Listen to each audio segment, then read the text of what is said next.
سنة، هذا سبب الذنوب والمعاصي، سبب الذنوب والمعاصي. يقول لك طيب، حد يقول طيب ما هو برضه في الغرب الذنوب والمعاصي. أنا لا أقول أن النموذج وأن المثالية في الغرب، ولكن نحن المسلمين كتب الله علينا، ونحن العرب أيضا كتب الله علينا أننا لا نتحضر إلا بالإسلام، ولا نتقدم إلا بالإسلام، ولا نكن أقوياء إلا بالإسلام. كتب الله تعالى علينا ذلك، فضلا عن أن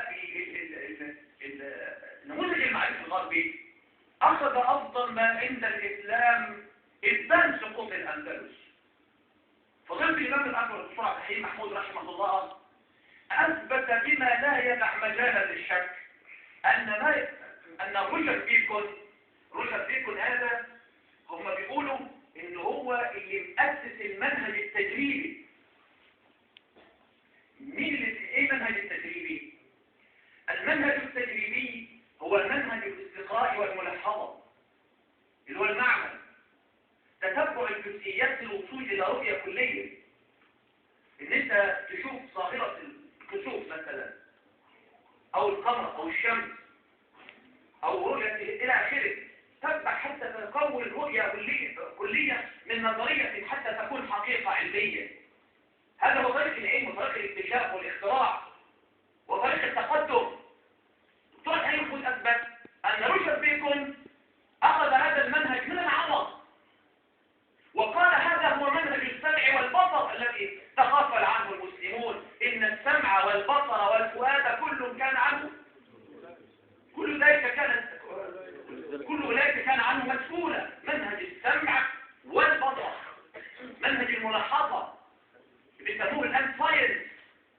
بالتالي المسلمون بمعاصيهم، المسلمون بإعراضهم، المسلمون بتوجههم نحو النزوات والشهوات غفلوا عن العلم، غفلوا عن الطريق، حادوا عن الطريق. والعمدة ينبغي أن تكون حميدة، وينبغي أن تكون بسرعة، وينبغي أن تكون قريبة.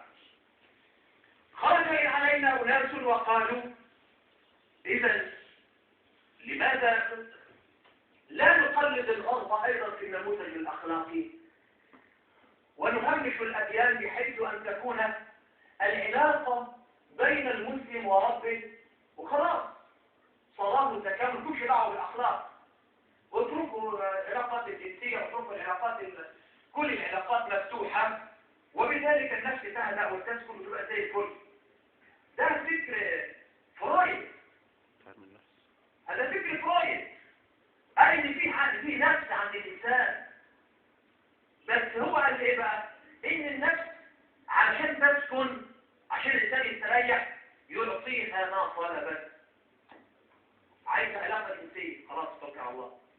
عايز خمره، توكل على الشيطان.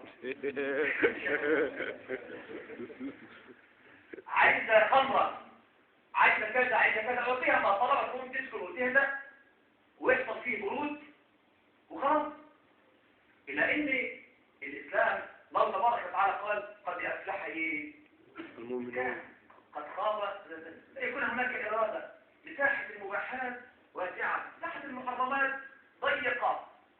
فإذا والنفس كالطفل تهمله شاب على حب الرضاع، وإن تطلبه إيه؟ ينفصل.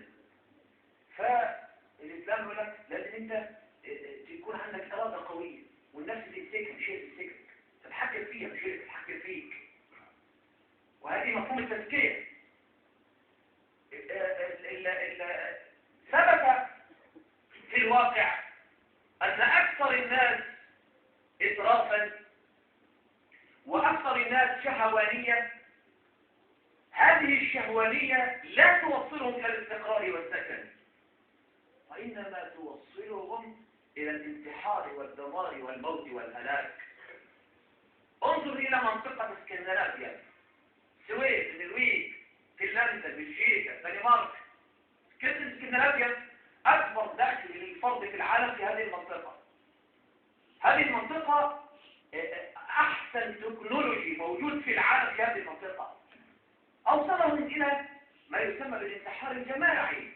إذا الحل الوحيد أن نصلي وأن نركع لله، وأن نسجد لله، وأن نطيع الله، وأن نخضع لله كما خضع له الكون كله، وأن نسجد لله كما سجد له الكون كله، وأن نسجد لله رب العالمين بجبالنا في صلاتنا خلف الشيخ محمد، ونسجد لله رب العالمين في معاملاتنا بالتزام الأخلاق والحلال والمباحات. لكن كون أن المسلم يسجد لله مرة في سجوده في الصلاة ويتمرد على الله 1000 مرة في اليوم، هذه من التناقضات. يسجد لله مرة ويتعرض على الله 1000 مرة، يسجد لله ويقول سبحان ربي الأعلى ويخضع لله في صلاته، ثم إذا ما انتهى من صلاته عطاه. هذه أمور ينبغي أن نتوب إلى الله تبارك وتعالى منها. نحن نسمع القرآن من الشيخ محمد الحقيقة، ورأيي أنا وأنا مسؤول عنه هو أفضل من قرأ القرآن في هذا الجيل. ندعو الله سبحانه وتعالى أن يبارك له ونبارك فيه ونبارك في صوته ويحفظه للإسلام والمسلمين. القرآن يخرج منه غضا طريا. ندعو الله سبحانه وتعالى أن يعطيه الصحة والعافية، وأشكره وأحييه على دعوته الكريمة لهذا الجمع المبارك. ندعو الله تعالى أن يجعل ذلك في ميزان حسناته. ندعو الله تبارك وتعالى أيضا أن يغفر لنا في هذه الليلة المباركة. اللهم اغفر لنا ذنوبنا وإسرافنا في أمرنا وثبت أقدامنا وانصرنا على القوم الكافرين. اللهم لا تدع لأحد منا ذنبا إلا غفرته، ولا هما إلا فرجته، ولا دينا على أحد إلا قضيته، ولا مريضا إلا شفيته، ولا عاصيا إلا هديته، ولا مظلوما إلا نصرته.